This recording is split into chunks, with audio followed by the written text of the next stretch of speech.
Thank you પરસી.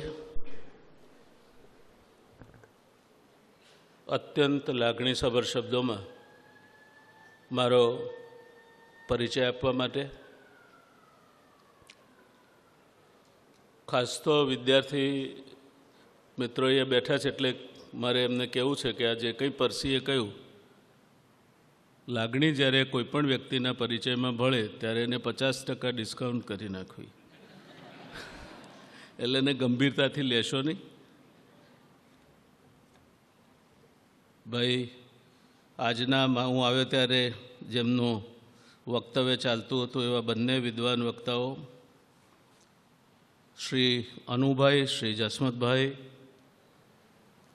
યતીશભાઈ, Jariwala સાહેબ, અમારા મિત્ર રવિન્દ્રભાઈ, સાર્વજનિક સોસાયટીની શૈક્ષણિક સંસ્થાઓના સન્માનનીય પ્રિન્સિપાલ સાહેબો, વિદ્યાર્થી ભાઈઓ અને બહેનો, તમારો આ કાર્યક્રમ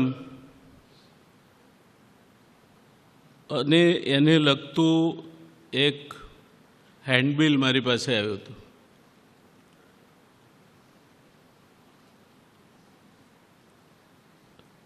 એ હેન્ડબિલ જોયા પછી મને લાગ્યું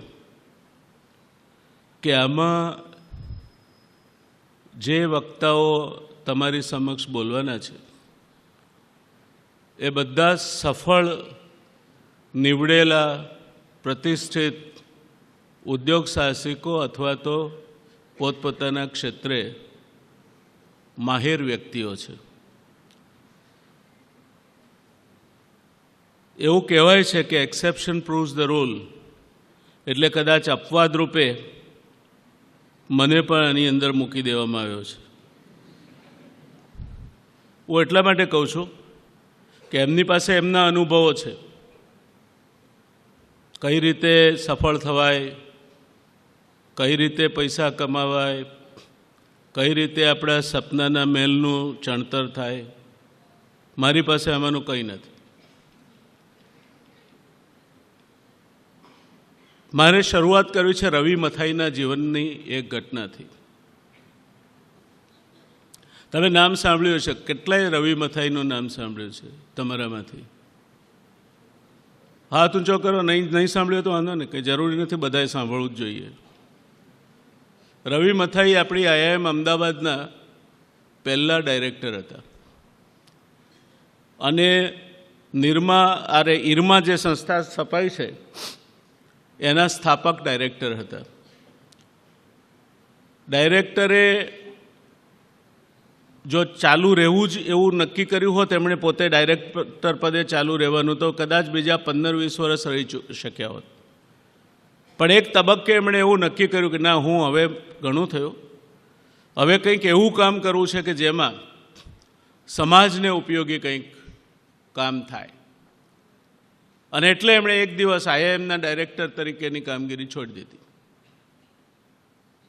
એમની સાથે જે લોકો કામ કરતા હતા એમણે શરત મૂકી કે હું જે કંઈ કામ કરું છું, તમારું જે કંઈ પ્રદાન છે એ વિશે મારી હયાતીમાં ક્યારે પણ વાત નહીં કરવી. એટલે એમના કામ વિશે લખાયું તે આખોય પ્રયોગ, જે પુસ્તક રૂપે કદાચ તમારી લાઇબ્રેરીમાં પણ પ્રાપ્ત હશે, એ પુસ્તકનું નામ છે ધ રૂરલ યુનિવર્સિટી ટ્રુ.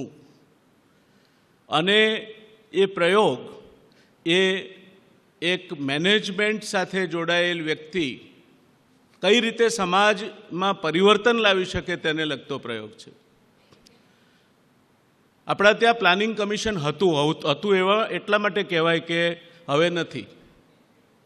જે વસ્તુ ભૂતકાળમાં હોય અને વર્તમાનકાળમાં ન હોય એને હતું કહેવાય. એટલે એક જમાનામાં આપણા ત્યાં પ્લાનિંગ કમિશન હતું. ત્યારે નીતિ આયોગ નહોતો. અત્યારે નીતિ આયોગ છે, માટે પ્લાનિંગ કમિશન નથી. એ પ્લાનિંગ કમિશને એક ટીમ મોકલી હતી. બ્યાવરની બરાબર બાજુમાં જવાજા કરીને 26 ગામનો એક બ્લોક છે. ખૂબ જ દુષ્કાળગ્રસ્ત વિસ્તાર, ગરીબી, બેરોજગારી, બધા જ પ્રકારના જે અવિકાસ કહી શકાય એના લક્ષણો ત્યાં મોજૂદ હતા. પ્લાનિંગ કમિશનની ટીમ સાથે આ લોકો ગયા. રવિ પણ એનો ભાગ હતા. એ ટીમે બધા લોકોને, જે આગેવાનો હતા, એટલે સરકારની પદ્ધતિ હોય છે કે આવી કોઈ ટીમ જાય સર્કિટ હાઉસમાં ધામા નાખે અને ત્યાં પછી આગેવાનોને બોલાવે, બધી ચર્ચા કરે. મથાઈએ જોયું કે આમાં કંઈ નીકળતું નથી, એટલે પેલી ટીમ પાછી ગઈ, એ રોકાઈ ગયા અને જવાજા ગામમાં ગયા સાંજે સંધ્યા સમયે આરતી ટાણે. મોટાભાગે ગામડાઓમાં આરતી ટાણે લોકો મંદિરમાં ભેગા થતા હોય છે, એટલે લોકો ત્યાં બેઠા હતા. એમને પૂછ્યું કે તમે સવારમાં તમારા વિકાસ માટે ચર્ચા માટે હતું, તમારામાંથી કોઈ આવ્યા નહીં, કેમ નહીં આવ્યા? તો કે સાહેબ ત્યાં કોઈ સારા માણસ જતા નથી. એટલે શું ત્યાં એટલે ક્યાં? તો કે સર્કિટ હાઉસમાં. આ પહેલો જવાબ, સામાન્ય માણસનો રિસ્પોન્સ, એ ત્યાં જવાથી કંઈ કામ થતું નથી. ત્યાં તો આ જે કહેવાતા નેતાઓ છે એ જ જાય છે અને સારા માણસો ત્યાં જતા નથી. સારું, હું તમારી પાસે આવ્યો છું અને મારે તમારા વિકાસ માટે કંઈ કામ કરવું છે. એટલે ગામમાં 4-5 ડાયા માણસો હતા. એમણે એમને પૂછ્યું કે જો આ સુતાર છે એ લાકડું ઘડે છે, આ લુહાર છે એ લોખંડનું કામ કરે છે, આ ખેડૂત છે એ ખેતી કરે છે, તમે શું કરો છો? તમે કઈ રીતે મદદ કરશો અમને? બહુ વ્યવહારુ સવાલ હતો. એક પ્રોફેસર ગમે તેવડી મોટી સંસ્થાના ડાયરેક્ટર રહ્યા હોય, એને ગામડાના માણસોએ પૂછ્યું કે તમે શું કરશો? તમને અમારો અનુભવ તો કંઈ છે નહીં. એટલે રવિ મથાઈએ બહુ સરસ જવાબ આપ્યો કે તમે અત્યારે જે કમાણી કરો છો એમાં હું તમને કંઈક વધારો કરી આપું તો હું કંઈક કરું એવું માનો. મને ભલે સુથારી કામ નથી આવડતું, લુહારી કામ નથી આવડતું, ખેતી નથી આવડતી, કશું નથી આવડતું, પણ તમે જે કરો છો એમાંથી હું તમને વધારે આવક ઊભી કરી આપું તો ક્યાં? તો એમાં કંઈક માન્યામાં આવે તમારી વાત. એટલે એણે ત્યાં રોકાઈને યુવાનોની 10-12ની એક ટીમ ઊભી કરી. એ વિસ્તાર ટમાટર પકાવતો હતો. ટેમ્પો ભરીને કારોલબાગમાં દિલ્હી જઈને રવિ મથાઈએ પેલા છોકરાઓની હાથે ઊભા રહીને ટમાટર વેચ્યા. સાંજ પડે પાછા આવી અને ગામના લોકોને કે જો તમારા ત્યાંથી વેપારીઓ ખરીદી જતા હતા અને તમને જે પૈસા મળતા હતા એના કરતાં 6 થી 7 ગણા વધારે પૈસા હું લાવ્યો છું, બોલો હું તમારા કામમાં આવું કે ના આવું? આ ઉદ્યોગ સાહસિકતાનો પાયો છે. ક્રિએશન ઓફ વેલ્થ, જે સામૂહિક ઉત્થાન માટે રવિ મથાઈને સમજણ પડી. ત્યાર પછી ત્યાં એમણે ધીરે ધીરે એનઆઈડીને ઇન્વોલ્વ કરી, નેશનલ ઇન્સ્ટિટ્યૂટ ઓફ ડિઝાઇનને, અને જવાજામાં 2 સેન્ટર શરૂ કર્યા, એક ચર્મ ઉદ્યોગ માટેનો અને એક કપડામાં ભરતકામ માટેનું. અને આ બંને પ્રોડક્ટ જવાજાની તૈયાર થઈ. દોસ્તો સમજવા જેવી વાત છે કે વેચવી ક્યાં? ચામડાના બગલ થેલા ને આ બધું અત્યારે ફેશન છે. That was the first time this was gating introduce. ક્યાં વેચવી? તો ટ્રેનના 3rd ક્લાસ, જેને અત્યારે આપણે 2nd ક્લાસ કહીએ, કારણ કે આપણા ત્યાં પ્રગતિનું એક સૂચક એ છે કે નામ બદલી નાખવું એટલે પ્રગતિ થઈ જાય, અને આપણે બધું માનીએ છીએ ખરા. એટલે 3rd ક્લાસમાંથી 2nd ક્લાસ કરી નાખ્યો છે આપણે. એ 3rd ક્લાસના ડબ્બામાં આ લોકો સાથે બેસીને રવિ મથાઈ મુંબઈ ગયા. એ મુંબઈ ગયા, તાજ હોટલમાં એને એ શોપમાં મૂકવો હતો માલ. ઘણી વખત તાજ હોટલમાં મથાઈ ગયા હશે, પહેલાં એ સલામ મારીને એમને આવકાર્યા હશે, પણ આ તો ગામડિયા માણસો પોટલું બાંધીને આવેલા, કોણ જવા દે? એટલે માંડ કરીને એક જણને તાજ હોટલવાળાને બીજી બાજુના ગેટ પરથી કાંક ખિસ્સા ખર્ચીના પૈસા આપીને અંદર ઘૂસ્યા, અને તાજના કાઉન્ટર પર જવાજાના ગુડ્સ વેચાતા થયા. That was Ravi Matthai's creation. અને ત્યારથી અત્યાર સુધી જવાજાની આ બંને સોસાયટી જવાજા લેધર એસોસિએશન અને જવાજા વીવર્સ એસોસિએશન એ આ જ નામથી પ્રખ્યાત છે. This is an experience worth reading.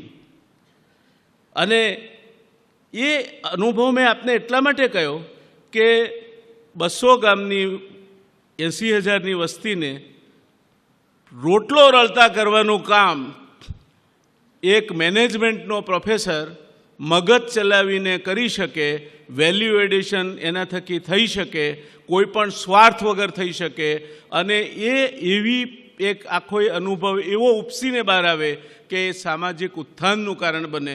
That is wear I think the entrepreneurship and the vision to find out કે તક ક્યાં છે એ ત્યાં સમાયેલી છે.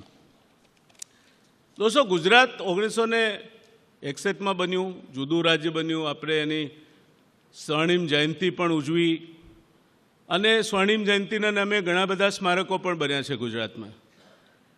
એ ગુજરાત ઔદ્યોગિક રીતે 8મા નંબરે હતું. જ્યારે ગુજરાત અલગ રાજ્ય બન્યું ત્યારે ઔદ્યોગિક દ્રષ્ટિએ 8મા નંબરે હતું.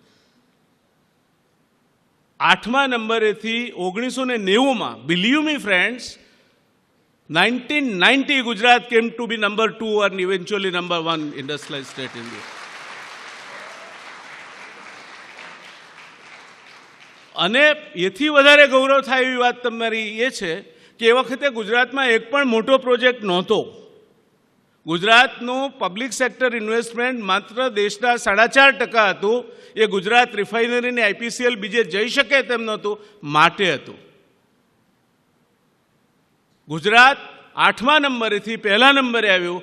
એની જો કોઈને તમારે જશ આપવો હોય તો ગુજરાતના ઉદ્યોગ સાહસિકો અને ખાસ કરીને લઘુ અને મધ્યમ ઉદ્યોગોને આપવો જોઈએ. આ વાત હું ભાર દઈને એટલા માટે કહું છું કે નાની શરૂઆત એ ખરાબ શરૂઆત નથી. જો મુકદ્દર સાથ હોય, છેલ્લે મારે કહેવાનું છે, પછી કહીશ, પણ તકદીર તમારો સાથ આપે તો તમને જાણીને આશ્ચર્ય થશે કે રિલાયન્સનું પહેલું એકમ 3,68,000ના કુલ રોકાણથી અમદાવાદમાં શરૂ થયું હતું. કેટલું રોકાણ? 3,68,000. આજે it is number 1 industrial house in the country. 100 ચોરસ ફૂટમાં નિરમાએ પોતાનું કામ શરૂ કર્યું હતું. કુલ રોકાણ તો 10-12 હજારથી વધારે નહીં હોય. કરસનભાઈ સાયકલ લઈને નીકળતા હતા. અમદાવાદના મધ્યમ વર્ગની સોસાયટીમાં બહેનો કપડાં ધોતી હોય ત્યાં જઈને એમને સમજાવે કે આ ડેટને સર્વ કરતાં મારો પાવડર સસ્તો છે, આ એક પેકેટના બદલે હું તમને 2 પેકેટ આપીશ, અને કપડાં ધોઈને બતાવતા હતા ખરા કે જો એટલા જ ઉજળા થાય છે. અને એમાંથી જન્મ્યું દૂધ સી સફેદી નિરમા છે. હા, આ નિરમાની શરૂઆત હતી. Rasna was a micro unit, nobody heard of it. Vadilal was a soda fountain. It was a soda fountain. શિયાળામાં આઈસ્ક્રીમ ન ખવાય એ માનવાવાળી આ ગુજરાતની પ્રજાને આઈસ્ક્રીમ ઇઝ એ ફૂડ અને 12 મહિના ખવાય એ આઈસ્ક્રીમ ખાતા કોઈએ કર્યા હોય તો ચેન્જ ઓફ હેબિટ કરવાનું કામ એ વાડીલાલ ઇન્ડસ્ટ્રીઝે કર્યું હતું.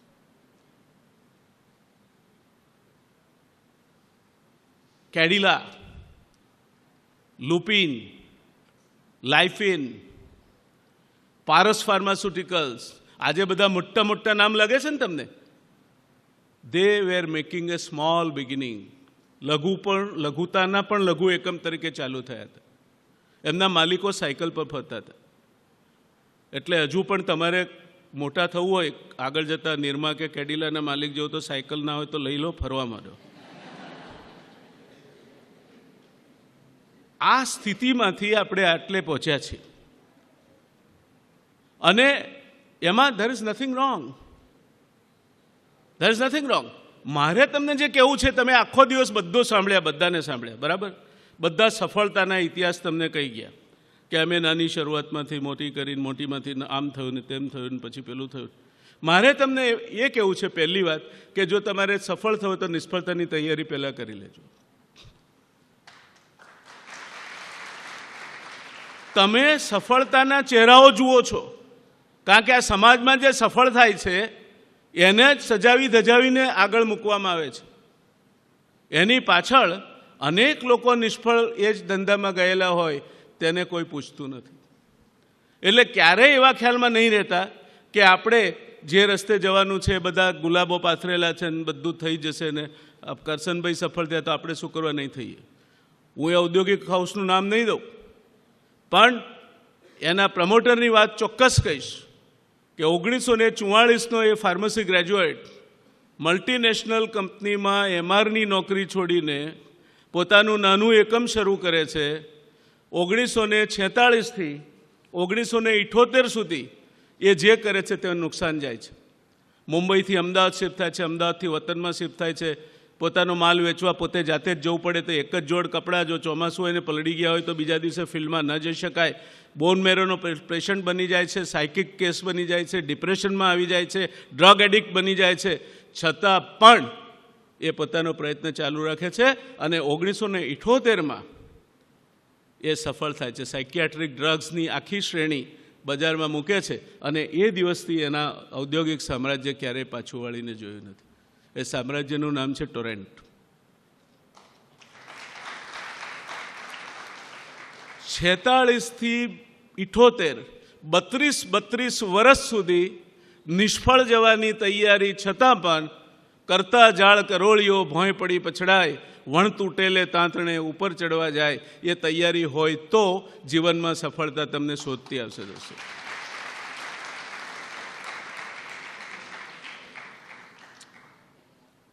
અન્ડરસ્ટેન્ડ વન થિંગ કે બધા જ સફળ નથી થતા. તમારામાંથી કેટલા ઇડલી અને ઓર્કિડ ચોપડી વાંચી છે? હાથ ઊંચો કર. તમે લોકો વાંચતા જ નથી કશું? હવે તો નેટ પર પણ મળે તમને. હવે તો કિન્ડલમાં તમે લઈ લો તો કદાચ 5-10 રૂપિયા 15 રૂપિયામાં ચોપડી મળી જશે તમને. એની ગુજરાતી આવૃત્તિ પણ છે, અંગ્રેજી નહીં ફાવતું હોય તો. કેટલાય વિઠ્ઠલ કામતનું નામ સાંભળ્યું છે?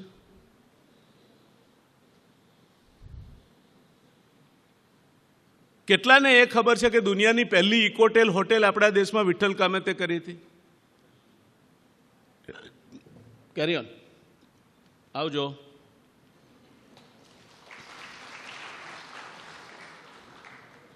આ ચોપડી ના વાંચી હોય તો મહેરબાની કરીને વાંચી જજો. ઇડલી અને ઓર્કિડમાં એક બનાવ છે. વિઠ્ઠલ કામત એની ખુમારી જુઓ એ માણસની. કામત રેસ્ટોરન્ટ ને મુંબઈની પહેલી એર કન્ડિશનર રેસ્ટોરન્ટ હતી. પણ ભાઈને હોટેલ શું કહેવાય ને રેસ્ટોરન્ટ શું કહેવાય સમજ નહોતી પડતી. ઓબેરોય હોટલનું બાંધકામ જ્યારે ચાલતું હતું અને ઇન્સિડન્ટલી મારા પોસ્ટ ગ્રેજ્યુએશન વખતે ફાઉન્ડેશનની જે ટ્રેનિંગ છે તે મેં ઓબેરોયનું ફાઉન્ડેશન નખાતું હતું ત્યાં લીધી હતી. તો ઓબેરોય શોટ જ્યારે જોવા આવ્યા હતા ત્યારે આ માણસ રકઝક કરે એના પેલા સિક્યોરિટીવાળા સાથે કે મારે મળવું છે રાય બહાદુર ઓબેરોયને. પેલો કે તારું શું કામ છે? કારણ કે તમે ટિપિકલ મહારાષ્ટ્રીયન ડ્રેસ જુઓ, લેંઘો પહેર્યો હોય, ઉપર બુશર્ટ પહેર્યું હોય અને નીચે ચપ્પલ હોય, ભલું હોય તો માથે એક ટોપી હોય. આવા માણસને પેલો જવા નહોતો દેતો. એટલે પેલા એ સાંભળ્યું રાય બહાદુર ઓબેરોય કે ભાઈ આવવા દે ને. પેલો ગયો તેને પૂછ્યું શું કરો છો? તમારા જેવી મારી પણ એક હોટલ છે મુંબઈમાં. હવે આ ઓબેરોય હોટલના માલિકને કહે છે કે તમારા જેવી મારી પણ મુંબઈમાં હોટેલ છે, પહેલી એર કન્ડિશન હોટેલ મુંબઈમાં મેં કરી છે. એને હોટેલ અને રેસ્ટોરાં વચ્ચેનો તફાવત ખબર નથી. ઓબેરોયને પણ થોડોક સમય લાગે પછી હા you are talking about restaurant હા કે જે હોય તે. પણ એને ઓબેરોય પૂછે છે તાર શું થયું છે? તો કે એક દિવસ મોટા થઈને તમારા જેવી મોટી હોટલ બાંધવી છે. આ વિઝન લઈને માણસ ચાલે છે. પણ દરેક વખતે નસીબ, તકદીર એ તમારા માટે ગુલાબના પુષ્પો લઈને હાજર નથી હોતું. નુકસાન જાય છે, માના દાગીના ગીરવે મૂકાઈ જાય છે, વ્યાજે પૈસા લેવા પડે છે, એનો પ્રોજેક્ટ આગળ વધતો નથી. ઘરમાં એના કુટુંબમાં બે ભાઈઓ વચ્ચે ઝઘડો થાય છે. એટલો કંટાળી જાય છે માણસ કે એક દિવસ એ નક્કી કરે છે કે ઇનફ ઇઝ ઇનફ. હવે આ દુનિયાથી આપણે રામ રામ કરી જઈએ. અને નરીમાન પોઈન્ટ પર એના એક મિત્રની ઓફિસ છે, 8મા માળે, ત્યાં એને આવજો કહેવા જાય છે. મિત્ર એનો વોશરૂમમાં હોય છે, દરમિયાનમાં બારી બહાર એની નજર પડે છે. સ્ટેટ બેંક ઓફ ઇન્ડિયાનું મલ્ટી સ્ટોરી બિલ્ડિંગ છે. એ બિલ્ડિંગના ઉપર લટકીને એક રંગારો આરામથી એને કલર કરી રહ્યો છે. અને વિઠ્ઠલ કામત એની જાતને કહે છે કે એક દિવસની રોજગારી રળવા માટે આ માણસ પોતાની જાનને જોખમમાં મૂકી રહ્યો છે. તારે તો જીવનનું સ્વપ્ન પૂરું કરવાનું છે, શેનો કાયરની માફક આપઘાત કરવા નીકળી પડ્યો છે. એને એનો ગુરુ મળી જાય છે. પેલો મિત્ર બહાર આવે છે કે હું જાઉં, કે તારે નારિયેળ પાણી ન કશું નથી પીવું, કે મારે જે કામ હતું પતી ગયું. શું કામ હતું? એ પતી ગયું, હું કહીશ પછી તારે. એને એનો ગુરુ મળી જાય છે. વિઠ્ઠલ કામત એની સ્ટ્રગલ ચાલુ રાખે છે. અને મુંબઈમાં જાઓ તો આજે એરપોર્ટ પર એની દુનિયાની પહેલી ઇકોટેલ હોટેલ તરીકે જેને ઇનામ મળ્યું છે, એ એની હોટેલ એની સ્થાપના કરવામાં સફળ બને છે. એટલે તમે જે કરશો તે સફળ જ થશો એવું નહીં માનશો. પહેલી વાત, હેવ અ કન્ટીજન્સી પ્લાન. આપણે નિષ્ફળ જઈએ તો શું કરીશું, એ કન્ટીજન્સી પ્લાન તમારી પાસે હોવો જોઈએ. તમે જે કરશો એ બધું જ સફળ થશે તો નહીં થાય એના 4 દાખલા મારે તમને ગુજરાતના ઔદ્યોગિક વિકાસના ઇતિહાસમાંથી કહેવા છે. એક દિવસ ટાઈમ્સ ઓફ ઇન્ડિયામાં ગવર્નર સાહેબ પેલી રિક્ષામાં બેઠા હોય 3 પૈડાની, અને ત્યાં જૂનું રાજભવન શાહીબાગ હતું, એના પ્રાંગણમાં ચક્કર મારતા હોય એવો ફોટો આવે છે પહેલા પેજ પર. યાસીનભાઈ કરીને એક ગેરેજના માલિકે ટ્રાયસિકલનું એન્જિન ડેવલપ કર્યું છે. એ જમાનામાં તમે આ પેઢીને ખ્યાલ નહીં હોય, વેસ્પા તમે બુકિંગ કરો પછી 12-14 વર્ષે મળતું હતું. લેમરેટા 7-8 વર્ષે મળતું. આ 2 સ્કૂટર મળતા હતા. અને એમ્બેસેડર ને ફિયાટ 2 કાર મળતી હતી, જેમાં હોર્ન સિવાયના બાકીના બધા જ પાર્ટ્સમાંથી અવાજ નીકળે. વિશ્વનાથનને જે ગવર્નર હતા આપણા, બેસાડીને ચક્કર મારે છે. આ વાતને પ્રસિદ્ધિ મળી. કિર્લોસ્કરે એને ઓફર કરી કે આ મને ડિઝાઇન આપી દે. પણ આપણા ત્યાં તો સરકારમાં પણ એક એન્ટરપ્રિનરશિપ ડેવલપમેન્ટ કરીને ખાતું ચાલે છે. તો એના અધિકારીઓ એને જઈને સમજાવ્યું કે તું કિર્લોસ્કર બને એવડી તક છે આમાં, તો તું મોપેડ બનાવીશ એટલી વેચાઈ જશે. એટલે હ્યુમા મોપેડ કરીને એક કારખાનું નાખે છે. એ કારખાનામાં બાકીના બધા પાર્ટ્સ એ બીજે ફાર્મ આઉટ કરે છે, જેને એન્સિલરી ડેવલપમેન્ટ કહેવાય. તે રીતે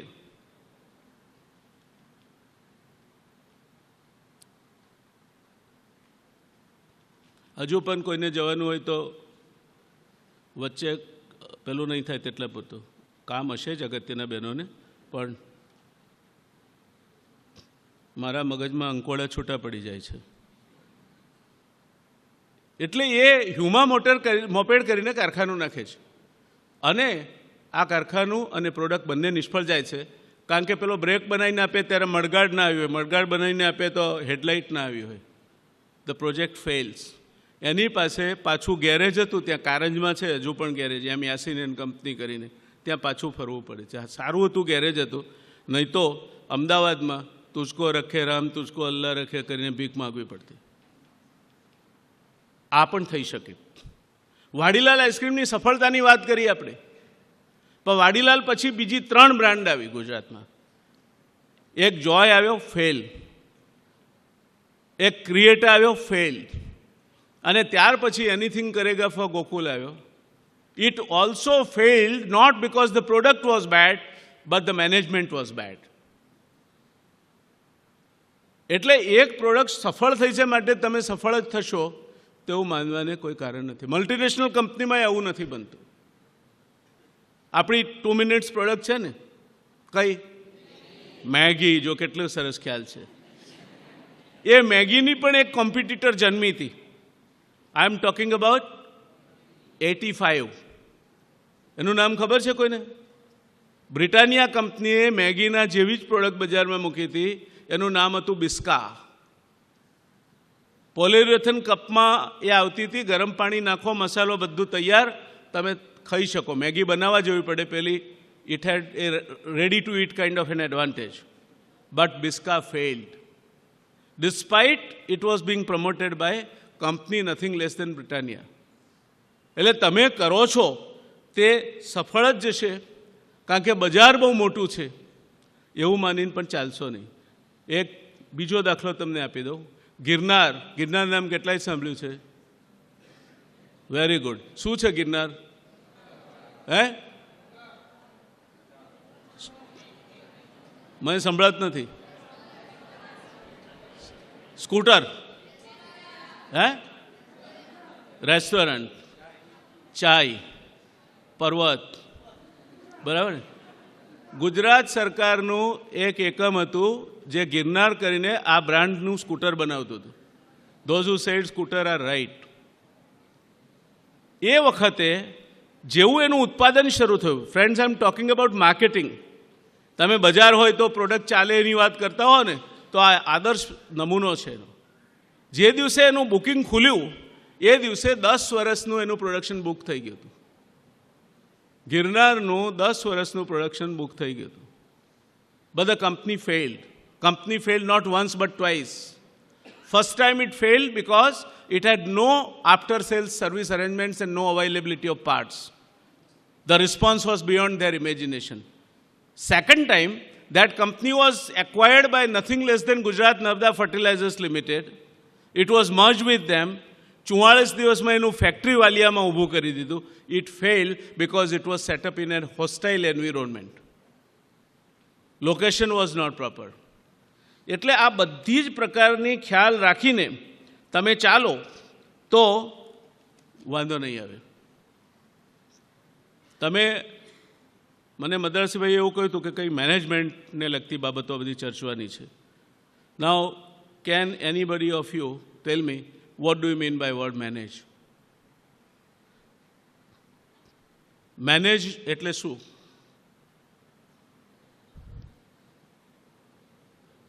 ઠંડી બહાર છે, ક્લાસમાં ક્યાંથી આવી ગઈ એટલી બધી? Manage, yes.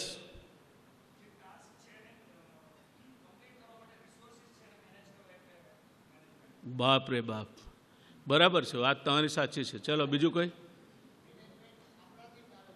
હા હા. કેટલે ધીમે ધીમે એટલે ક્યારે? Fine, thank you, but good effort.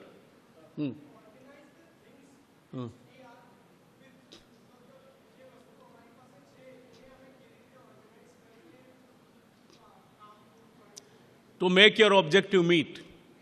Right. Yes.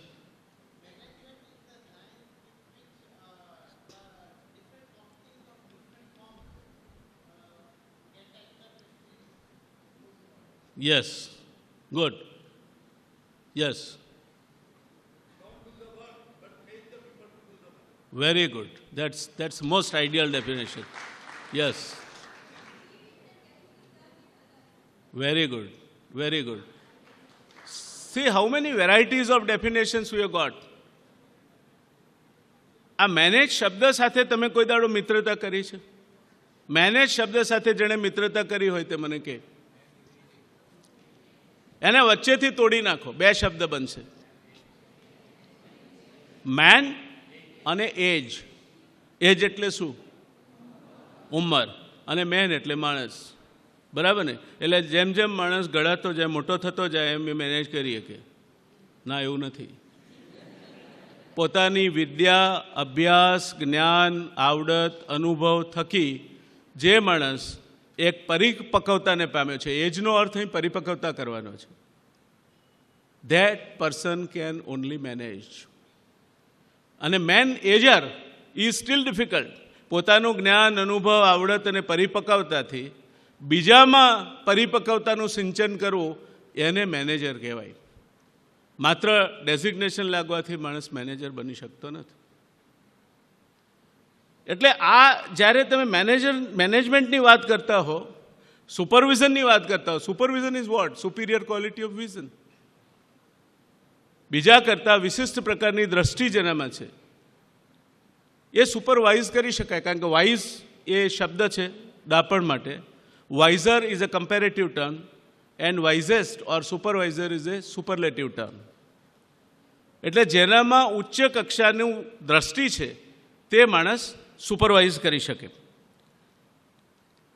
એટલે હવામાંથી પણ જે તકને સૂંઘી શકે,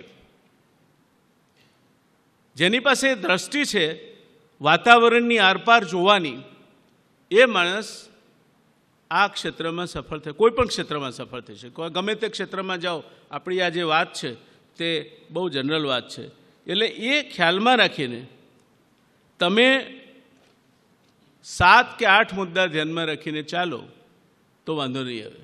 પહેલો, સફળતા અગત્યની છે, સફળ થવું અગત્યનું છે, પણ હંમેશા એ યાદ રાખો કે સફળતાની પાછળ અનેક નિષ્ફળતાઓ છુપાયેલી છે. Success has many fathers. It requires courage to own of failures. એટલે સફળતા એ માપદંડ હોઈ શકે, સફળતા એ તમારું લક્ષ્ય હોઈ શકે, પણ સફળતાની ઝેરોક્સ કોપી મળતી નથી. તમે અહીંયા જે વિદ્વાનોને સાંભળ્યા, એમના અનુભવોને સાંભળ્યા, એની ઝેરોક્સ કોપી નીકળી શકે એમ હોત તો આપણે સુરતમાં 6-8 ગોવિંદભાઈ ધોળકિયા બનાવીને રમતા મૂકી દીધા હોત, 2-4 સવજીભાઈ ધોળકિયાને ફરતા કરી દીધા હોત. Don't try to do that.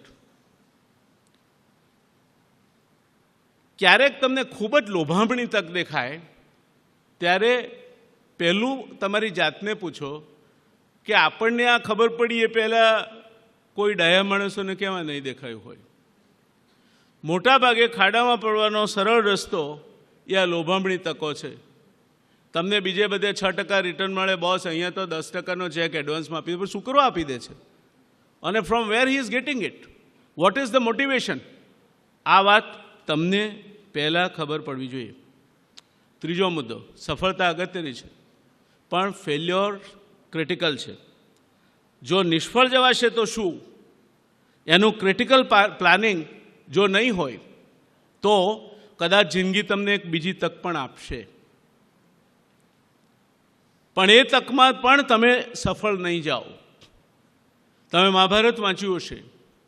મહાભારતમાં દ્યુત સભાનો પ્રસંગ આવે છે. કૌરવો સાથે જુગતું રમે છે, બધું જ હારી જાય છે યુધિષ્ઠિર, અને ત્યાર પછી ધૃતરાષ્ટ્રની દરમિયાનગીરીથી આ આખું બધું ફોક કરીને એમને બધું પાછું આપવામાં આવે છે. જો એટલે જ પૂરું કરી નાખ્યું હોત ને, સ્ટોપ લોસ જેને કહે છે શેરબજારની ભાષામાં, તો કશી જ તકલીફ નહોતી. પછી બીજી વાર એને જુગતું રમવાનું જ્યારે પાછું આમંત્રણ આપીને શકુની લલકારે છે ત્યારે ફરી રમવા બેસે છે. જિંદગીમાં આ ભૂલ ક્યારેય નહીં કરતા. દરેક બાબતમાં સ્ટોપ લોસ મૂકવાની ગણતરી રાખો. કોઈ પણ વસ્તુ સાચી કિંમતે ખરીદી શકાતી નથી, સાચી કિંમતે વેચી શકાતી નથી. આ શેર બજારોનો પાયાનો સિદ્ધાંત છે. તમને નફો મળે છે આજે, વેચી મારો. તમે નુકસાનમાં જઈ રહ્યા છો, ખરીદતા જઈને ભાવ એવરેજ ના કરશો, જે આવ્યું ઘર ભેગું કરી દો માલ, નહીં તો બધું જ ખોશો. એટલે કન્ટીજન્સી પ્લાનિંગ જો નહીં હોય તમારામાં તો હાર્યો જુગારી બમણું રમે તે પ્રકારની પરિસ્થિતિનું નિર્માણ થશે. There is no shortcut to success and no opportunity is the last opportunity. ઘણા લોકો એમ કહે છે, મને ગઈકાલે જ એક મારી પાસે યુવાન આવ્યો હતો, મને કે anyhow I want to earn money and I want to success. I said, what do you mean by anyhow? The day you have this kind of an instinct, take it from me, you will be a failure. Because when you are desperate to do something, the first casualty is your intelligence. The word anyhow has no meaning in any kind of a decision-making process. And if you want to succeed anyhow, અને તમે આંબે મોહર આવ્યો હોય અને કેરીની વખારના હિસાબ માણવામાં નિષ્ણાત હો તો take it from me, you will be wiped out. Third thing, કોઈ તક છેલ્લી નથી. કોઈ પણ તક ક્યારેય છેલ્લી નથી હોતી. There is always an opportunity available to you. Always. So never get disappointed. તમે તમારામાંથી કેટલાએ How I Taught My Mother to Read and Other Stories by સુધા મૂર્તિ વાંચી છે? ચાલો કમસે કમ 2-3 લોકોએ વાંચી છે. એમાં એક પ્રસંગ છે. દોસ્તો, આ પ્રસંગને જીવનમાં ઉતારી રાખજો. પ્રસંગ એવો છે કે નારાયણ મૂર્તિ એ આઈઆઈટીની એન્ટ્રન્સ એક્ઝામમાં બેસે છે. બીજા મિત્રોની સાથે એ પણ બેસે છે, સફળ થાય છે. એને આઈઆઈટી મદ્રાસમાં એડમિશન મળે છે. એના બાપાને જઈને કહે છે કે હું પરીક્ષામાં પાસ થઈ ગયો. એના બાપાને લાગ્યું કે આને તો પાસ થવાની ટેવ પડી છે, ગમે ત્યાં જાય તો પાસ થઈ જાય છે. એ સારું કર્યું.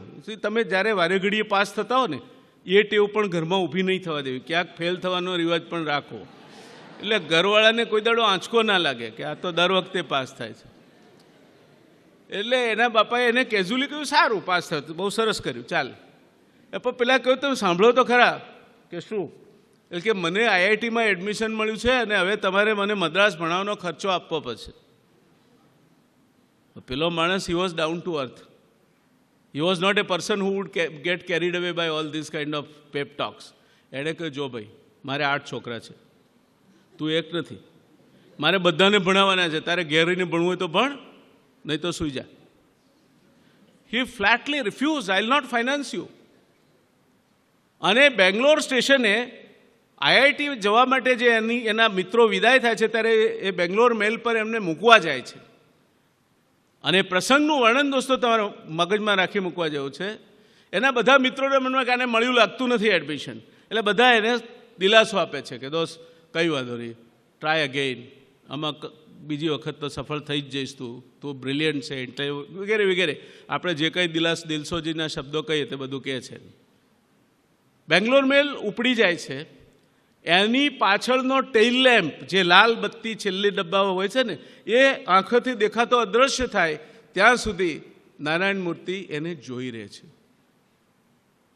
એ બેંગ્લોર મેલ નહીં, એની જિંદગીની એક તક એને જતી દેખાય છે. દોસ્તો, શું કર્યું છે નારાયણ મૂર્તિએ? નારાયણ મૂર્તિએ કશું ના કર્યું. હી સ્ટડીડ વિથ રિન્યુડ એન્થુઝિયાઝમ. અને આ નારાયણ મૂર્તિ એક દિવસ ખાલી ઇન્ફોસિસના માલિક નહીં, પણ આઈઆઈટી મુંબઈના બોર્ડના ચેરમેન પણ બન્યા અને આઈઆઈએમ અમદાવાદના બોર્ડના ચેરમેન પણ બન્યા. એટલે કોઈ તક જતી રહે ચિંતા નહીં કરતા. There is nothing like the last opportunity. કોઈ તક છેલ્લી તક નથી. એટલે કોઈ તક જતી રહી અને બધું લૂંટાઈ ગયું એટલે એ તમે કરી લેશો હસ્તગત તો જ તમારો ઉદ્ધાર થવાનો છે. એડમિશન નહીં મળ્યું, કંઈ નહીં, ના મળે. જરૂર છે એડમિશન મળવું, મળે તો પણ પેલો દાખલ નહીં થઈ શક્યો તો આપણે તો નસીબદાર છીએ, આપણને મળ્યું જ નથી. બાપા પાસે જઈને કહેવાનો પ્રસંગ નથી મળ્યો આપણને. હા, એટલે એડમિશન ના મળે, પરીક્ષામાં ફેલ થવાય. તમે જુઓ કે નામ નહીં દઉં, પણ જે 2 મોટા ઔદ્યોગિક ગૃહો છે એમાંના બંનેના સ્થાપકો, they never cross the 12th standard or graduation. એટલે ભણવાથી ફાયદો થાય છે એ તમારા પ્રોફેસર સાહેબો કહે છે, એમનું કામ છે, એમને કહેવું જોઈએ. યતીશભાઈ પ્રમુખ છે એટલે એમને પણ કહેવું જોઈએ. બાકી હું તમને કહું છું કે ભણવાની અને જીવનના તમારા કેરિયરને કંઈ જ સંબંધ નથી.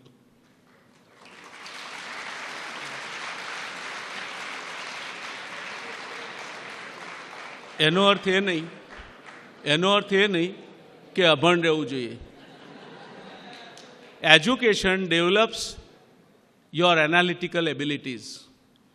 નીર ક્ષીર વિવેક હેતુ, પેલો સંસ્કૃતમાં એક શ્લોક છે ને, હંસો શ્વેત બકો શ્વેત કો ભેદ બક હંસયો નીર ક્ષીર વિવેક હેતુ હંસો હંસ બકો બક. કાકો કૃષ્ણ પિકો કૃષ્ણ કો ભેદ પિક કાકયો વસંત સમયેર પ્રાપ્તેર તું કાકો કાક પિકો પિક. આ નિર્ક્ષીર વિવેક એ ભણતરથી આવે છે. એટલે ભણજો, ધ્યાન રાખીને ભણજો. પણ તમે ક્લાસમાં પહેલો નંબર લાવ્યા છો તો ફાધર વોલેસે શું કહ્યું છે પદવીદાન સમારંભમાં એ પણ તમને કહી દઉં. એ ગોલ્ડ મેડલવાળા વિદ્યાર્થી માટે લખે છે, પરીક્ષામાં પ્રથમ આવ્યા શાબાશ, પણ પછી કરીને લખે છે જીવનની પરીક્ષામાં પ્રથમ આવવાનું હજુ બાકી છે. ડોન્ટ ગેટ કેરીડ અવે.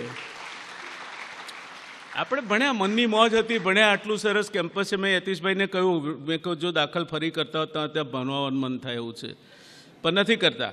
એટલે અમને લોકોને તક નથી, તમને મળી છે તો ભણો ને. હમણાં એક કોલેજના એન્યુઅલ ફંક્શનમાં ગયો હતો. ફાઇનલ યરના વિદ્યાર્થીઓ એક પછી એક આવે અને રડમસ ચહેરે કહી જાય કે હવે અમે જઈશું ને આ કોલેજમાં તો અમે આમ કર્યું ને પેલા લીમડાના ઝાડ નીચે બેસતા હતા ને પણ આ કરતા હતા, આવું બધું કહી જાય. મારો બોલવાનો વખત મેં તમને કહ્યું ભાઈ કોઈએ તમને કહ્યું તો ગળાના હમ ગાલ્યા હતા કે રેગ્યુલર પાસ થતા જ રહેજો, ધીરે ધીરે ભણ્યા હોત. હા,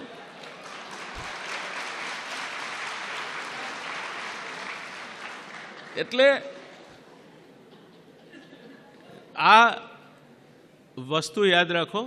બિઝનેસ ઇઝ પ્રોફિટ, પહેલો સિદ્ધાંત. હવે આપણે મૂળ ગંભીર વાત પર આવીએ. કોઈ પણ દિવસ, ઘણી વખત હું જ્યારે સરકારમાં હતો ત્યારે કોઈ નવા પ્રોજેક્ટ લઈને આવે અને યુવાન હોય તો હું પૂછું શું કરવું છે, એટલે કે આ મેં શેના માટે કરવું છે? સાહેબ મારા વિસ્તારમાં વિકાસ થાય, 2 માણસોને રોજી મળે, મારો નાનો ભાઈ છે એને પણ કામ મળી રહે. આના હાટું ઉદ્યોગ નથી થતા. ઉદ્યોગમાં સફળ થાઓ, પૈસા મળે પછી ત્યાં વાપરજો. Business is profit. રૂપિયા આના પાઈની ગણતરી કરીને નફો થાય તો જ તમે સફળ થયા છો, બાકી તમારી આવડતની કોઈ કિંમત નથી, એ લખી રાખજો. એટલે જરૂરત પ્રમાણે ઓફિસ પણ જોઈએ, વાહન પણ જોઈએ, પણ ઘણીવાર મારે નવા ઉદ્યોગ સાહસિકોને મળવાનું થાય એટલે પહેલાં સાયકલ પર આવતો હોય, આપણે એના શેડ પર જઈએ, જોયું આમ બહાર નવી મોટરસાયકલ પડી હોય, આપણે કહીએ આ શું ભાઈ? એટલે કે સાહેબ હવે કામ વધારે રહે છે ને. એવું ના કે પેલી લોનનો હપ્તો છૂટો થયો એટલે એમાંથી લાવ્યો છો. Don't invest even A penny in non productive assets. ક્યારે પણ જેમાંથી તમને પૈસા પાછા નથી મળવાના, તમે કમાઈને જે લાવવું હોય તે લાવજો, નફામાંથી જે ભાગ બાજુ પર મૂકવો હોય તે મૂકજો. પણ લોન આવી એટલે હવે તો ઓફિસમાં એસી બેસાડવું જ પડે, એ ના ચાલે. Every pie and penny you should use for furtherance of the objective for which you have borrowed money or which you have put in your own money. એટલે આ ગમે તેમ કરીને પૈસા કમાવાની વાત આવે ને ત્યારે હું જરા એલર્ટ થઈ જાઉં છું. દોસ્તો, 5 વસ્તુ તમારા હાથમાં નથી. અહીં ઘણા લોકોએ સાંભળ્યું છે પણ તમે મને પહેલી વાર સાંભળો છો એટલે કહું છું. 1, જીવન અને મૃત્યુ તમારા હાથમાં નથી. જે દિવસે તમે આ પૃથ્વી પર જન્મો છો એ જ દિવસે તમારું ઘડી પણ નક્કી થઈ જાય છે. દુનિયા જીતવા નીકળેલા સિકંદરે પોતાના વસિયતનામામાં લખ્યું હતું કે મારો જનાજો કાઢો તો બંને હાથ બહાર રાખજો, જેથી પ્રજા જોઈ શકે કે વિશ્વ વિજય કરવા નીકળેલ સમ્રાટ આ દુનિયામાંથી કશું લઈ જતો નથી. અને મારા જનાજાની આગળ રાજ્યના નામી હકીમ વૈદ્યોને ચલાવજો, જેથી દુનિયાને ખબર પડે કે કોઈ વૈદ્ય હકીમ ડૉક્ટર જીવન આપી શકતો નથી. અને એટલે આજે પણ તમે કોઈ મોટા ડૉક્ટરના કન્સલ્ટિંગ રૂમમાં જાઓ ને તો ત્યાં ખૂણામાં નજર કરજો, એક પાટિયું લટકતું હશે, આઈ ટ્રીટ, હી ક્યોર્સ. જીવન અને મૃત્યુ એ માત્ર ને માત્ર એક જ સત્તાના હાથમાં છે, બહુ ચિંતા કરવી નહીં. જે દિવસે એને લાગશે કે આપણું કામ અહીંયા પૂરું થયું છે તે દિવસે પેલો એક રાજેશ ખન્નાના પિક્ચરનો ડાયલોગ છે ને, हाँ, हम सब रंगमंच की कठपुतलियाँ हैं जिसकी डोर ऊपर वाले की उंगलियों में फंसी है, कब कौन कहाँ कैसे उठेगा किसी को मालूम नहीं. आप पहलो सिद्धांत ध्यान में रखो. बीजू, સરસ્વતી ઈશ્વરદત્ત છે. સરસ્વતી એટલે તમારી ડિગ્રી નહીં. Your degrees are milestones on the road of life that you are travelling. Saraswati એટલે જે જ્ઞાન તુલસીને પ્રાપ્ત હતું, જે જ્ઞાન કબીરને પ્રાપ્ત હતું, જે જ્ઞાન મીરાને પ્રાપ્ત હતું, જે જ્ઞાનના જોરે નરસિંહ મહેતાએ કહ્યું કે બ્રહ્મ કરે લટકા, બ્રહ્મ પાસે એના પર અનેક લોકો પીએચડી થઈ જાય, એ સરસ્વતી. અને એ સરસ્વતીની દયા તમારા પર થઈ ગઈ તો બીજા કશાની જરૂર નહીં રહે. એની પ્રાર્થનામાં પહેલી લીટી છે, ત્વદીયામ દયામ વશ્મી હે શારદે મદીયામ ધિયામ પ્રેરયત્વમ શુભે. હે માં શારદે, હું તારી દયા કૃપા ચાહું છું, મારા બુદ્ધિને તો સન્માર્ગે પ્રેરણા. સરસ્વતી ઈશ્વરદત્ત છે, સત્તા ઈશ્વરદત્ત છે. મહાત્મા ગાંધી એક પણ ચૂંટણી લડ્યા નહોતા. કોઈ પણ આવા ખોટા ખ્યાલમાં હોય કે ચૂંટણી લડવાથી સત્તા મળે છે અથવા લાલ લાઇટવાળી ગાડીથી સત્તા મળે છે, તો મહેરબાની કરીને જ્યારે જ્યારે બધાને જુઓ ત્યારે મહાભારતમાં એક પાત્ર છે, એનું નામ છે અશ્વત્થામા. ચિરંજીવ છે. હનુમાન, બલિ, અશ્વત્થામા આ બધા હજુ પણ પૃથ્વી પર જીવે છે એવું માનવામાં આવે છે. આ અશ્વત્થામાનો મણી હતો અને અશ્વત્થામાએ પાંડવોના 5 પુત્રોને મારી નાખ્યા. એના સજા રૂપે જ્યારે અર્જુન અશ્વત્થામાનું માથું ઉતારી લેવા માટે તૈયાર થયો ત્યારે દ્રૌપદીએ કહ્યું હતું કે ભલે મારા પુત્રોને મારી નાખ્યા, એ ગુરુપુત્ર છે, બ્રાહ્મણ છે, અવધ્ય છે, માટે એને મારશો નહીં, પણ એનો જે મણી છે, એનું તેજ છે, એ લઈ લો. અને અર્જુનના બાણથી અશ્વત્થામાનો મણી હણાઈ ગયો. આ લાલ લાઇટોથી ચાલતા અશ્વત્થામા જ્યાં સુધી અહીં પેલો મણી લાગેલો છે સત્તાનો, ત્યાં સુધી જ એમનું તેજ છે. જે દાડે ગયો એ દાડે અશ્વત્થામા માટે પણ એવું કહેવાય છે કે હજુ આદિવાસી વિસ્તારોમાં ક્યારેક ક્યારેક દેખાય છે, ભીખ માગીને માખણ મેળવીને પોતાના ઘા પર લગાડે છે. એટલે સત્તા ઈશ્વરદત્ત છે. લોહિયાજી માત્ર એક જ વખત ચૂંટણી લડ્યા હતા. જયપ્રકાશ નારાયણ ક્યારેય ચૂંટણી નહોતા લડ્યા. જેના હાથે તમારા રાજ્યની સ્થાપનાનો દીપક પ્રગટ્યો, રવિશંકર મહારાજ, ક્યારેય ચૂંટણી નહોતા લડ્યા. અને જે તમે માણસાઈના દીવા વાંચી છે ચોપડી? કોને વાંચી છે? વાંચો વાંચો, મજા આવે એવી ચોપડીઓ છે બધી. જે ધારાળા, પાટણવાડિયા, જેમને બ્રિટિશ સલ્તનત કાબૂમાં નહોતી કરી શકતી, એમને સન્માર્ગે રવિશંકર મહારાજે ચડાવ્યા હતા. ચંબલના ડાકુઓ આપણી સેનાથી કાબૂમાં નહોતા લાવી શકાયા, એણે વિનોબા ભાવેના પગમાં આત્મસમર્પણ કર્યું હતું. એક મુઠ્ઠી હાડકાનો માણસ, અહિંસાને વરેલો માણસ. આ સત્તા છે દોસ્તો. પેલી અશ્વત્થામાની સત્તા આવે જાય, બહુ ચિંતા નહીં કરવાની. ઈશ્વરદત્ત છે. ચોથું, લક્ષ્મી ઈશ્વરદત્ત છે. જો સારા રસ્તે આવશે તો તમારું કલ્યાણ કરશે. ખરાબ રસ્તે આવશે તો પણ હવે તો આપણા ત્યાં તો હવે પરિસ્થિતિ એવી છે કે માણસમાં સ્વત્વ કેટલું છે, જ્ઞાન કેટલું છે, ચારિત્ર કેટલું છે એ નથી જોવાતું, પણ એ કેટલો ઝડપથી બંગલો બનાવે છે, કઈ ગાડીઓ લાવે છે, કેટલી ઝડપથી ગાડીઓ બદલે છે, વેકેશન ગાળવા સાઉથ આફ્રિકા જાય છે કે એન્ટાર્કટિકા, આના ઉપરથી એની સમાજમાં કિંમત થતી હોય છે. મેં એવા ગણેશ ચતુર્થીના અને નવરાત્રિના ફંક્શનો જોયા છે કે જેના અધ્યક્ષસ્થાને કોઈ વિદ્વાન ના બેઠો હોય, પણ એ વિસ્તારનો બુટલેગર બેઠો હોય, કારણ કે એણે 11,000 રૂપિયા આપ્યા હોય છે. આ લક્ષ્મીની હું વાત નથી કરતો. આ દુનિયામાં દોસ્તો 2 જ નગરી સોનાની હતી. એક રાવણની લંકા સોનાની હતી, એક કૃષ્ણની દ્વારિકા સોનાની હતી. અને બંનેનો સકુળ વિનાશ થયો, કોઈ જ નહીં બચ્યું. ગેરમાર્ગે આવેલી લક્ષ્મી કદાચ થોડો સમય સ્ટીરોઇડની માફક તમારા ત્યાં લાલી દેખાડશે, પણ ત્યાર પછી એના જે અસરો છે તે આખું કુળ સાફ કરી નાખે તેવી હશે. અને છેલ્લે દોસ્તો, યશ ઈશ્વરદત્ત છે. તમે મને કહેશો લાલ કિલ્લાનું ઉદ્ઘાટન કોણે કર્યું હતું, ક્યાંય છે એના ઉપર કોઈ તકતી મારેલી? તાજમહલનો ખાતમુહૂર્ત કરતા ફોટા શાહજહાંના કોઈ ક્યાંય જોયા હોય તો? રાણા સાંગાના કે રાણા પ્રતાપના કે કિત્તૂરની રાણી ચેન્નમ્માના કે ઝાંસીની રાણી લક્ષ્મીબાઈના ફોટા કોઈ જગ્યાએ કોઈ વિશિષ્ટ પોઝમાં હોય એવું તમે જોયા છે? નથી જોયા ને? આપણે યાદ કરીએ છીએ ને. વિક્રમને તમે જોયો છે, છતાં એના નામે સંવત ચાલે છે. રવિશંકર મહારાજે કહ્યું છે કે કોઈ પણ માણસ એટલે મરદ માણસના વખાણ મસાણે થાય. માણસ કેવો હતો કે કેવો નહીં એ કહેવું એના ગયા પછી જ ઉચિત રહે. એની હયાતીમાં ઠીક છે, ઘણીવાર આપણે સંસ્કૃતમાં એક શ્લોક છે, હું ગુજરાતી નહીં કરું, પણ તમારામાંથી જે સંસ્કૃત સમજતા હશે ને કદાચ ખ્યાલ આવશે. એ શ્લોક એવું કહે છે, દુર્જનમ પ્રથમમ વંદે સજ્જનમ તદનંતરમ મુખ પ્રક્ષાલનાથ પૂર્વે ગુદ પ્રક્ષાલનમ વરમ. જે સમાજના ઉતારો છે એમને રાજી રાખવા માટે પણ ક્યારેક એમના સન્માનો કરવા પડતા હોય છે. આ યશ નથી. યશ જે વિક્રમના નામનું સંવત ચાલે છે તે છે. અને દોસ્તો, મારે કે તમારે કોઈને પણ આપણી પ્રાર્થના સભામાં કે શોક સભામાં ઊભા થઈને ભાષણ કરવાનું છે? નથી કરવાનું. એ સાંભળવાનું પણ નથી. તો એ આટલા અભરખા શેના માટે તમારે શું કહેવાય છે સાંભળવાના? So far so, your inner soul says that you are right. So far so, your inner soul says that what you are doing is consciously correct. Please don't worry about the world. Those who are not worried about the world have been the change agents. You be the change agents.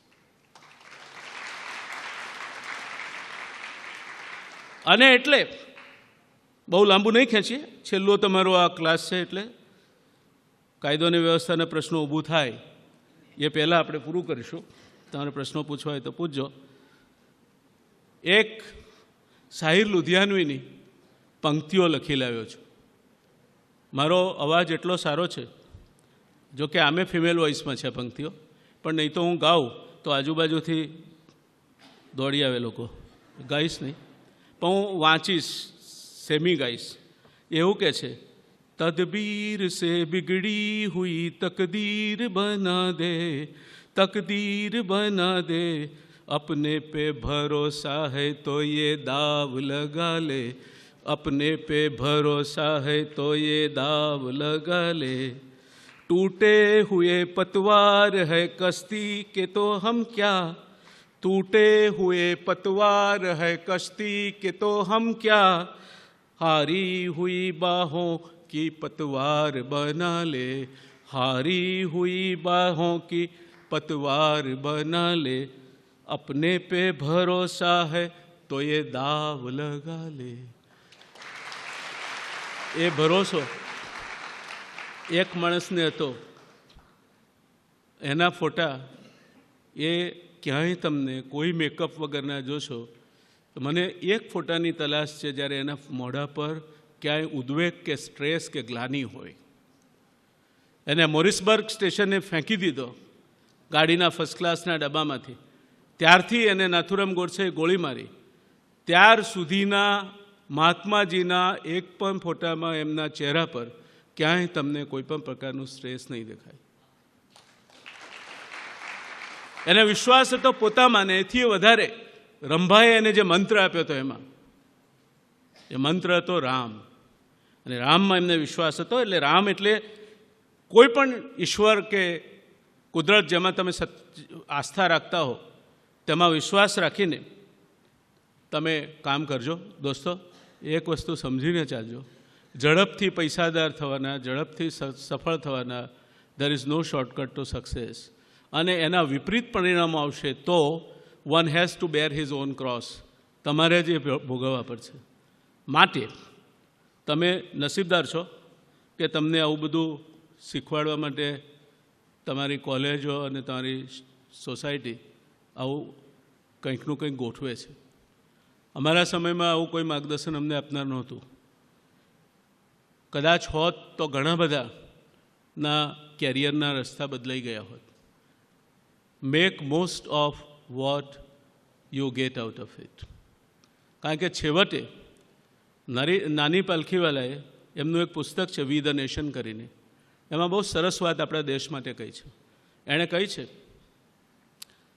કે we are A country like a donkey laden with the golden bars. We are a country like a donkey laden with the golden bars.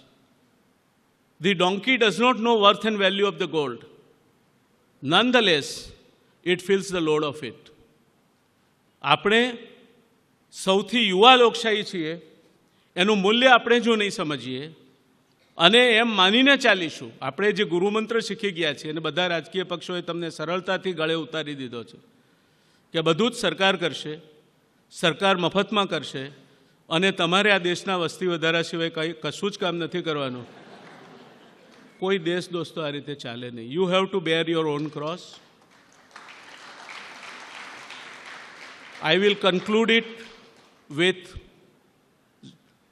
John Fitzgerald Kennedy's that famous sentence that don't ask what your country can do for you, ask what you can do for your country. મારા તરફથી એક વાક્ય જોડવું છે આજની તમે મને સહન કર્યો એના બદલામાં. Please don't take anything which is dished out to you. Don't stop questioning. પૂછો તમે. તમારા રાષ્ટ્રગીતને યુનેસ્કો ઇનામ આપે છે. શેના માટે? કોઈ દાડો યુનેસ્કોનું કામ છે રાષ્ટ્રગીતને ઇનામ આપવાનું? દરેક પ્રકારના જૂઠાણા તમે સોશિયલ મીડિયાના માધ્યમો થકી પચાવતા થઈ ગયા છો. અને પરિણામ એ આવશે કે એક દિવસ એવો આવશે કે આ દેશમાં યુવાન જ્યારે કંટાળેલો હશે, યુવાન જ્યારે નિરાશ થયેલો હશે, યુવાનને જ્યારે કોઈ રસ્તો નહીં દેખાય, ત્યારે આ દેશ બરબાદીના છેવટના સ્ટોપ પર પહોંચી ચૂક્યો છે. When the youth loses the hope, the country has no future. Please don't lose the hope, number one. And number two, don't believe anybody. Don't stop questioning. Anything that is dished out to you, please question. Why? આ હરીફાઈ ક્યારે થઈ? આપણી 2000ની not દુનિયામાં સૌથી વધારે રૂપાળામાં રૂપાળું ચલણ ક્યારે ડિક્લેર થયું? શેના માટે ડિક્લેર થયું? એનાથી આપણો હાથને ગુલાબી રંગ લાગે છે માટે ડિક્લેર થયું કે બીજા કોઈ કારણોસર ડિક્લેર થયું? આ બધું પૂછો. તમે નહીં પૂછો તો તમારે જ સહન કરવું પડશે. એટલે આટલી નાની વાત સાથે યતીશભાઈ, પછી તમારે તો આભાર માનવો જોઈએ. તમે બહુ સરસ મજાની મારા વિશે વાતો કે આમાંનું બધું અડધું ખોટું છે, પણ Percy is a good friend of mine. We have remained friends for years. So it is his prerogative and right. Thank you very much. Thank you all for bearing with me. If you have any questions, now we can take, if it is compulsory.